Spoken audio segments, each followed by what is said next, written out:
রাতের অন্ধকারে একটি খালি ডাম্পার পড়ে গেল নদীতে। এশিয়ান হাইওয়ে 48-এর ধূপগুড়ি শহর সংলগ্ন গিলান্ডি ব্রিজের কাছে নিয়ন্ত্রণ হারিয়ে গিলান্ডি নদীতে পড়ে যায় ডাম্পারটি। মঙ্গলবার দুর্ঘটনাগ্রস্ত ডাম্পার দেখতে প্রচুর মানুষের ভিড় জমে যায়।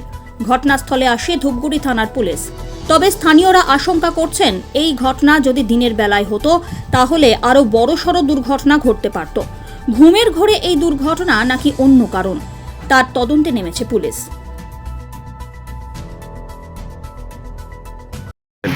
এখানে একটা ডাম্পার একটু পড়ে গেছে জলের মধ্যে।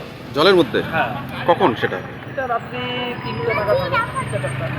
কোন দিক থেকে কোন দিকে যাচ্ছিল? দশটার দিকে যাচ্ছে। হতাহতের কোনো খবর আছে? না না, হতাহতের কোনো।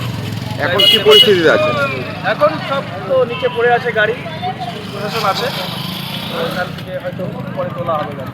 একদম ব্রিজের সামনে দিয়েই? হ্যাঁ, ব্রিজের সামনে ওই দেখতে পাচ্ছেন, সামনের থেকে একদম এই সাইডে চলে গেছে।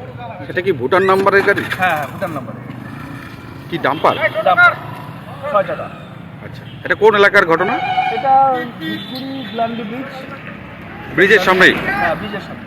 আপনার পরিচয়টা একটু বলুন। আমার নাম সমীর।